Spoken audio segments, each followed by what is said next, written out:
Mental preparation అన్నది getup తోనే వస్తుంది కదా. అవునవును. అలాగే ఇప్పుడు మనల్ని గెటప్ అనేది ఎంత ఇంపార్టెంటో డైరెక్టర్ని విజువలైజేషన్ని కరెక్ట్గా తీయడం కూడా అంత ఇంపార్టెంట్. ఇందాక అన్నాను కదా, ఎప్పుడో తీసుకెళ్ళి ఇక్కడ పెట్టాడు ఆ క్యారెక్టర్లో ఆ క్యారెక్టర్ చేయవలసింది ఇట్లా చేస్తే ఎట్లా ఉంటుంది అలా ఉంటుంది అది. ఎగ్జాక్ట్లీ. ఇప్పుడు జనరల్గా అదే అంటున్నా, ఇప్పుడు అసలు ఈ క్యారెక్టర్ నేను సూట్ అవుతానా, నేను చేయగలనా, అసలు ఏంటి బోయపాటి ఏమని అసలు నన్ను సెలెక్ట్ చేశాడు. నేను అసలు నాకు కూడా తెలిసిపోయా, నేను ఏది కూడా నేను నో అనలేను. ఎందుకంటే ఏ క్యారెక్టర్ కన్నా చేయాలని ఒక లోపల ధైర్యం ఉంటుంది నాకు. అలాగే కదా నువ్వు 15 సినిమాలు. మీరు నెక్స్ట్ వచ్చి గేమ్ చేంజర్ ఒకటి ఉంటుంది, యూ కాంట్ ఎక్స్పెక్ట్. అవునా? అది శ్రీకాంత్ ఏంటిది ఓర్ని అలా అనిపిస్తుంది గెటప్. నార్మల్గా నీకు ఇందాక లేదు చెప్తున్నావు, నువ్వే చెప్తున్నావు ఇది ఏ క్యారెక్టర్ అయినా నేను వస్తే నాకు ఎందుకు కాన్ఫిడెన్స్ ఏంటంటే నేను చేయగలనా లేదా అనేది చిన్న ఉంటుంది. ఎట్లా ఇప్పుడు బోయపాటి గారు చెప్పినప్పుడు అది బాబు ఇదేంటి అనుకుంటాను. నేను నమ్మేది ఏంటంటే గెటప్ కుదిరిందంటే మనం చేసుకుంటూ వెళ్ళిపోవచ్చు. ఎందుకంటే ఉండేది ఏముంటుంది, ఎమోషన్స్, ఎస్, సెంటిమెంటు, ఎంటర్టైన్మెంటు, ఇయేగా మామూలుగా ఉండేది. అంతే. కొంచెం పెద్ద పెద్ద డైలాగులు ఉన్నప్పుడు కొంచెం కొంచెం జాగ్రత్త ఉంటే అయిపోయాయి, అంతే, సింపుల్.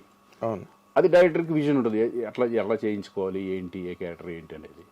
ఇప్పుడు శంకర్ దగ్గర చేస్తున్నాను, చాలా ఒక రకంగా ఈజీ. శంకర్ దగ్గర అయితే హ్యాపీగా చేసుకుంటూ వెళ్ళిపోవచ్చు. మన పెద్ద శంకర్, మన గేమ్ చేంజర్. ఎస్. అంటే ఇప్పుడు విశ్వనాథ్ గారు కానీ బాపు గారు కానీ వాళ్ళు చెప్పే విధానం ఎక్కేస్తుంది. కృష్ణవంశీ కానీ ఆర్టిస్ట్లోకి ఒక ఇంజెక్ట్ చేసేస్తారు, ఏ టైప్ ఆఫ్ చేయాలి, ఎలా ఉండాలి, ఏంటి క్యారెక్టరైజేషన్ అనేది. అప్పుడు ఆర్టిస్ట్ ఈజీ అయిపోతుంది. ఇప్పుడు బోయపాటి దగ్గర అంతే, అవునా, టప్పు ఎలా చేసుకుంటూ పోతాడు, అంతే అంతే. పెద్ద కాంప్లికేషన్ ఏముండదు షూటింగ్లో, ఏమి లేదు. ఆయన కావాల్సింది చెప్పేస్తాడు, చేసుకుని పోతాడు.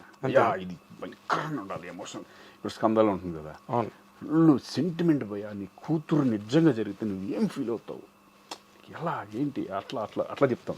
చాలా అసలు వేరే స్కందలో అసలు అరిస్టోక్రాటిక్గా కార్పొరేటివ్ డిగ్నిటీ అది కూడా ఇంపార్టెంటే. ఆ క్యారెక్టర్ ఏమైనా తేడా వచ్చినా ఆ సెంటిమెంట్ పడిపోతే క్యారెక్టర్ పోయినట్టు. అది కూడా మెయిన్ కీలకమైన పాత్ర కదా కథకి. కంప్లీట్ గా ఆ బ్లాక్ ఏదైతే ఉందో కార్పొరేట్ అదంతా కూడా సెటప్, మెయిన్ సబ్జెక్ట్ దాని మీద కాబట్టి దాని మీద very important character. Yes, exact. నేను చేసిన ఎవరు చేసినా కూడా దట్ ఈస్ ఇంపార్టెంట్ క్యారెక్టర్ అది. అవును, అవును. తర్వాత ఇప్పుడు నువ్వు 2 సార్లు నీ నోట్లోంచి వచ్చింది గేమ్ చేంజర్ అని. చిరంజీవితో చేసావు, ఇప్పుడు మళ్ళీ రామ్ చరణ్తో చేస్తున్నావు. చరణ్తో ఆల్రెడీ మన గోవిందుడు అందరు వాడేలే, అందులో కూడా చాలా విచిత్రమైన క్యారెక్టర్, ఎంటర్టైన్మెంట్ వాళ్ళే క్యారెక్టర్ నిజంగా. అది బాబాయ్ క్యారెక్టర్ అసలు డ్రెస్సులు గిస్సులు గోలగా అటువంటి. అంటే అవి ఛాలెంజింగ్ ఉంటాయి మనకి సరదాగా.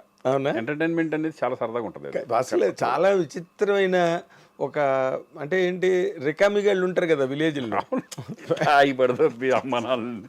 అసలు కొన్ని సీన్లు దాంట్లో ఉంటాయి, గోడ మీద ఎక్కి అమ్మ అన్నం పెడతాంటే అవన్నీ లేవు కొన్ని.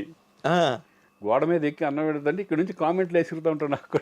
అసలు భలే ఉంటాయి సీన్స్. అవి కట్ అయినాయా? అవి కొన్ని కట్ ఎడిట్ అయినాయి. కానీ ఉన్న మట్టుకే చాలా బ్యూటిఫుల్. సినిమా మొత్తం రన్లో నీ క్యారెక్టర్ చాలా చాలా విచిత్రంగా, వెరైటీగా భలే కట్ చేశాడు. శంకర్ దాదా ఎంబీబీఎస్ కానీ, సంక్రాంతి కానీ పెద్ద సినిమాలు చేశాను కదా మధ్యలో. హీరోగా ఉన్నప్పుడే నేను మధ్యలో చేసేవాడిని క్యారెక్టర్ చేసేవాడిని. సరదాగా అందరూ అడిగితే శ్రీకాంత్ బాగుంటాడు అనుకుంటే చేద్దాంలే అని చేసేవాడిని. అప్పుడు మనకి నేను హీరో చేస్తున్నాను నాకు ఎందుకులే అనేది లేదు. లేదు, నువ్వు అందరికీ అవైలబుల్గా ఉన్నావు. అదే నీ సక్సెస్, అసలు ఫస్ట్ సక్సెస్ ఇండస్ట్రీలో. ఎవరిని దూరం పెట్టలే, ఎవరి దగ్గరికి వచ్చినా సినిమా వెళ్ళాం. బట్ కెరీర్ ఎలా వెళ్తుందో అనేది మన చేతిలో ఉండదు. అదే ఇప్పుడు రామ్ చరణ్తో మళ్ళీ చేస్తున్నావు కదా, ఇట్స్ అనే very bigger dimension. Game changer, Shankar, అది దేవరా కానీ, ఎన్టీఆర్తో చేసే దేవర కానీ అది గెటప్పే. ఓకే, అది బ్యూటిఫుల్ గెటప్. అది లక్కీగా ఇది పట్టడం, ఈ 2 పట్టడం నాకు బాగా అడ్వాంటేజ్ అయింది. అది అఖండ తర్వాత నేను వారిసు తమిళ్ వారిసు విజయ్తో చేశాను. అక్కడేమో కన్నడలో ఒకటి అతనితో చేశాను, మన పునీత్ రాజ్ కుమార్ లాస్ట్ ఫిల్మ్ అదే మేము చేసింది పాప అతనితో. Puneeth Raj Kumar is very wonderful person. అలా మంచి ఈ పెద్ద చేసుకుంటే వెళ్తున్నాం. ఇప్పుడు కన్నడంలో కొన్ని సినిమాలు అంతకుముందు కూడా చేసావు కదా? అంతకుముందు కూడా చేసాను. ఒక సినిమా సరదాగా చేస్తూ ఉంటా. ఎందుకంటే నేను హ్యాపీగా ఒకసారి సరదాగా చేద్దాం కన్నడం మాట్లాడతావు కదా? కన్నడ పుట్టి పెరిగింది అక్కడే ధారవాడలో చదువుకున్నావు. ధారవాడలో చదువుకున్నాను. సరదాగా అప్పుడప్పుడు అడిగితే మంచిది వస్తే చేద్దాం అనే పద్ధతిలో ఉంటాం. అదే ఇక్కడ అలాగే ఉన్నావు, అక్కడ అలాగే ఉన్నావు, ఎక్కడైనా ఒకలాగే ఉన్నావు. బట్ అఖండ తర్వాత అసలు నీ కెరీర్ నువ్వు చాలా విచిత్రంగా ఇప్పుడు జగపతి బాబుకి బోయపాటి దగ్గరే లైఫ్ వచ్చింది. అవునవును. తను చాలా ఇంటర్వ్యూలో చెప్పాడు జగపతి బాబు, ఇది నేను అప్పుడు కన్నా ఇప్పుడే ఎక్కువ సంపాదిస్తున్నాను అని. అది నీకు వర్తిస్తుందా? డెఫినెట్గా. అంటే ఇదేంటంటే మనకు రెస్పాన్సిబిలిటీ తక్కువ. విలన్ గా చేసిన క్యారెక్టర్ చేసిన రెస్పాన్సిబిలిటీ ఏమి ఉండదు. అంతా హీరో మార్కెట్ మీద హీరో మీద వెళ్ళిపోతుంది. హీరో మీద డైరెక్టర్. అప్పుడు మేము హీరోగా చేసినప్పుడు ఏంటంటే మన సినిమాలు రిలీజ్ అవుతాయో లేదో టెన్షన్. వీళ్ళు లాస్ట్ మూమెంట్ వరకు లాస్ట్లో కొంతమంది ప్రొడ్యూసర్లు చేతులు ఎత్తేస్తారు. దాన్ని ముందుకు తీసుకెళ్లాలంటే నేను ఎదురుపెట్టిన సందర్భాలు ఉన్నాయి. అవునా? చాలా సినిమాలు నేనే కదా ఎదురు పెట్టి ఉంటాను. రిలీజ్ అవ్వాలంటే వాళ్ళకి ఎదురు ఇవ్వడం. అవును, ఎదురు కట్టాలి. రాసేసి ఎవరు రిలీజ్ అవ్వకపోతే ల్యాబ్కి ఫోన్ చేసి నేను ఇస్తాను రిలీజ్ చేయండి అంటాం. అవును, చాలా జరిగినాయి అన్నీ అప్పట్లో. ఇంక సరే, అది ఒకటి part of the game. Part of the game. అది మనం సంపాదించుకున్నాం. మనం పెట్టిన దాంట్లో పెట్టేసాం, అంతే, అయిపోయింది. అదే మనది ఏముంది అనుకుంటాం, అయిపోయింది. అలా తీసుకోవడం కూడా అంత సులభం కాదు కదా శ్రీకాంత్.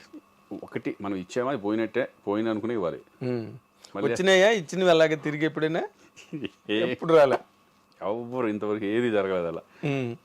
నా మెంటాలిటీ ఏంటంటే నాకు ఇస్తారు అని ఆశ పెట్టుకున్నాను అనుకో, బాధ వస్తుంది. ఇది గ్యారంటీ పోతుంది అనుకుని ఇచ్చాను అనుకో, ముందే అనుకున్నాను కదా, ఎక్స్పెక్ట్ చేశాను కదా, అప్పుడు హ్యాపీగా ఉంటాం మనం. ఏదైనా ఎక్స్పెక్ట్ చేసామనుకో, అది రాదనుకుని ఇచ్చేస్తే గొడవ ఉండదు. వస్తే ఆనందం, వస్తే హ్యాపీ. అదేలే. అలా చాలా పోయినాయి నాకు. అవునా? కొన్ని బిజినెస్లో కూడా అలా పెట్టినవి కూడా కొన్ని వాటిలో కూడా పోయినాయి. ఇక అయింది. ఇక పార్ట్. అంటే ఇప్పుడు in terms of your remunerations అవి ఇప్పుడు బాగా కాస్ట్లీగా ఉన్నావా ఇండస్ట్రీలో? డెఫినెట్గా కొంచెం ఉంటుందిగా. ఉంటుంది. ప్రతి సినిమాలు చేస్తున్నాము. అదే సక్సెస్ వచ్చినప్పుడు ఏంటంటే కొంచెం ఇదివరకు మీద కొంచెం బెటర్గా హీరోగా ఉన్నదానికంటే నాకు తెలిసి నేను ఇప్పుడు బెటర్గా ఉన్నాను అనుకుంటున్నాను. నేను టెన్షన్స్ లేకుండా. డబ్బు కంటే ఇంపార్టెంట్ ఏంటంటే ఇక్కడ మనకి టెన్షన్స్ ఉండకూడదు.